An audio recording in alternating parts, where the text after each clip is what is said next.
Hi everyone. So we're getting towards the end of this, so we'll try to have a little fun in this presentation. I'm really excited to show you what our demo tonight. I'm also joined in the audience by my four co-founders, Matt, Bobby, Brian, and Kate. We'll all be available for questions after the presentation. We started Zeal with a mission to help make companies better places to work.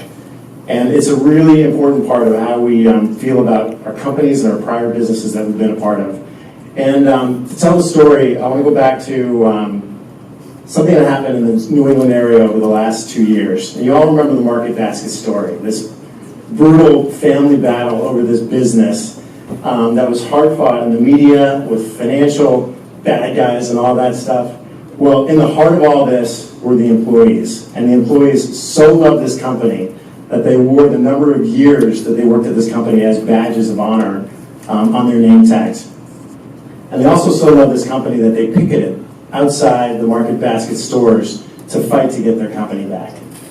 And this is the power of exceptional culture. And the question we talk to our potential customers is, the question we ask them is, would your employees do that for you? And I think the question, turn the question a different way for everyone in this room is, would you do that for your company? And the question behind all this are really, why don't companies have better culture? There's tons of data out there that shows Forbes, the top 100 places to work over the last 10 years, their stock performance outperforms their peers by 300%. Additional data, another study was done where companies in the top quartile of culture outperform their peers in revenue growth by 2.5 times. Great culture works. So why aren't we good at it? Deloitte did a study that showed that companies, only 19% of companies in the US believe that they have the right culture. So why is this? Why is this? We know it works. We know we have people who love companies. Why can't we get there? And that's what we've done to set out to solve at Zeal. The reason is because we don't measure it. We don't understand it. We use soft things like walking the halls to understand how people are doing. And we don't actually measure it. And so what I'm excited to show you today is how we've come to solve this problem using artificial intelligence connected with messaging application, in this case, Slack.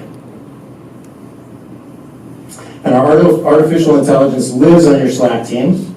She lives just like one of the other people on your team, so you can see her here, Ava. And she communicates with your employees and asks them questions about how they're doing. And as a little demonstration, I'm going to show you, she is a fully functional, fully conversant AI. So I'm going to say hi. She says hi back. Surprise. So we'll say, Ava, how are you doing today? She's glad to see me. You guys made her do that. We can ask her, are you going to have to start a general conversation with her? So I can ask her, Ava, do you like Star Wars? And she says, yes, my favorite character is R2-D2. No surprise there.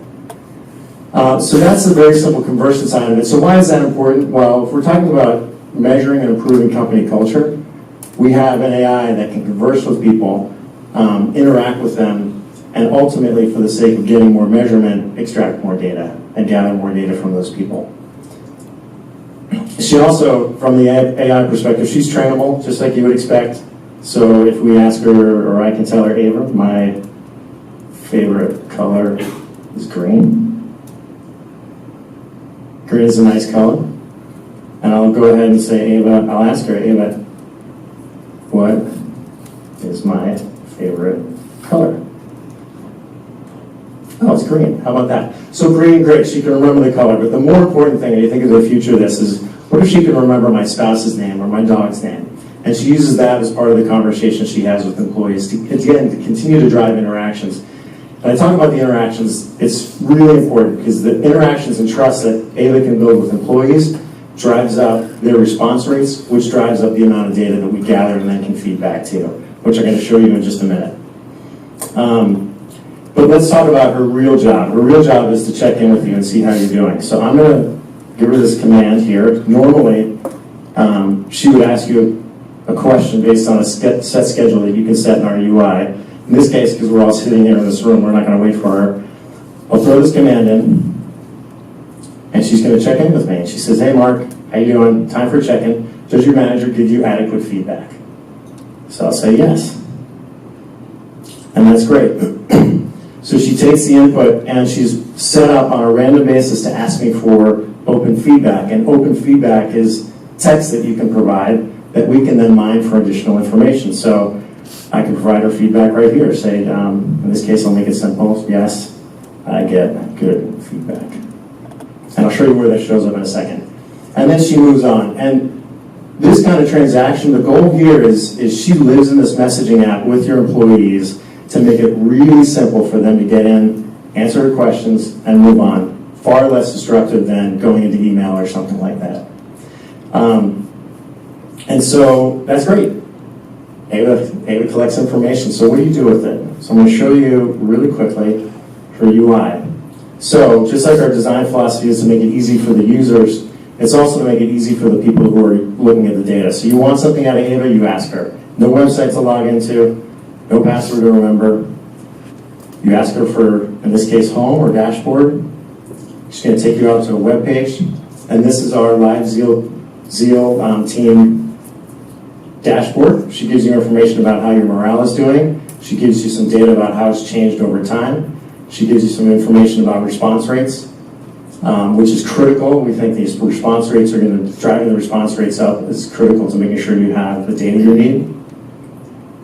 And lastly, I can show you where she gathered the feedback, which is right here.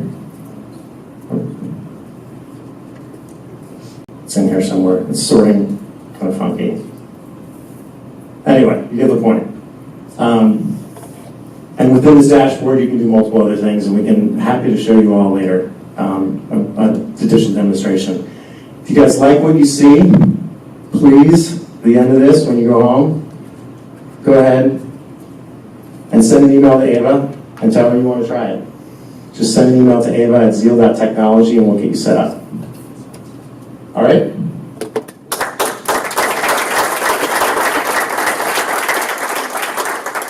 Questions in the back?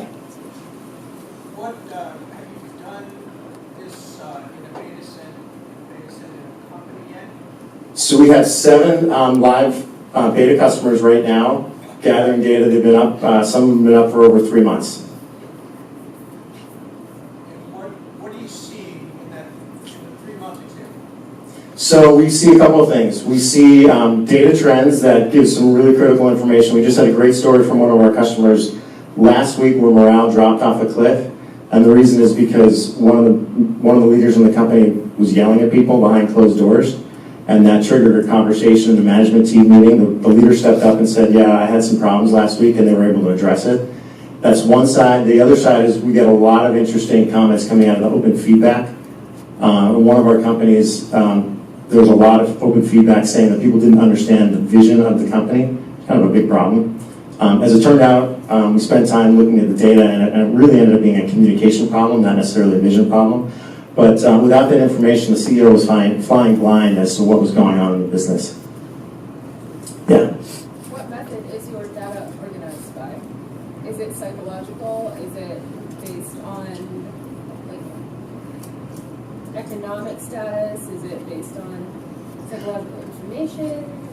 Got it, yeah. So the 5 categories you saw are actually 5 core motivators developed by various psychologists like Daniel Pink and Martin Seligman. The data can be organized however you want. So we give you the ability to tag the people in your company, and it can be by department, location, whatever you want it to be, and then you can slice and dice the data however you want. Did I answer your question? Okay, right here. So from a legal aspect, you tell the people that they are being actually rated on that, and if yes, then won't they manipulate themselves to it? Yeah, so we have a pact with the employees that the data remains anonymous. So while we're collecting all the data, the only data we present back is anonymized, and you can't drill down any reports to less than 5 people, which is pretty standard survey methodology. Yeah. What would a spin-off for this, obviously we were talking a little bit earlier, people want solutions, right? You point out what their problems are, and then they say, okay, what do you want me to do about it? Yeah. What have you guys thought about so far in terms of offering the solutions? Yeah, so there's 2 pieces of the vision that don't really come out in a demo like today. One piece is driving more conversation and open feedback, and then using sentiment analysis to get answers to questions that you aren't asking. The second piece of that is a recommendation engine that looks deeper into the metrics, which we can then go back and say, your challenges with morale are in relationships, and it's actually in people's relationships with their managers, and then we can provide solutions from there. Yeah. So one place. I'm confused. Maybe I'm old. I don't know. So is the idea that Ava's there as sort of a confidant, and you can tell her your troubles, and she'll encourage you, or she'll somehow make sure that? I mean, I'm trying to figure out why I would tell something particularly that I knew was a bot, sort of my deepest, darkest, career-threatening, disruptive complaints about, and why would I possibly listen and sit back? Because I know she was kind of like the board trying to tune my brain. So I have a disconnect on that. I'm trying to figure out if I'm missing something or. So far we haven't asked people their deepest, darkest secrets. At least not yet, but maybe we'll go there. But in all seriousness, one of the things you're asking about is really about reciprocity, which is what's in it for you, right? And in the case of Ava, it starts with, you get the employees, just like we have a pact of anonymity, they get to see the high-level data that comes out of this. So they get to see how their company is doing, if morale is rising or falling. So they get something out of it. And as we get more and more into the open feedback, I think you raise a good question, is how deep do we want to go? Yeah. The survey fatigue of the annual or biannual engagement survey, this is a trickle method to feed that into. Real-time pulse method, one question a day, with the idea of the interactions and the fact that she gives something back will keep people coming back to interact. Yeah. Super, thank you very much, Zeal.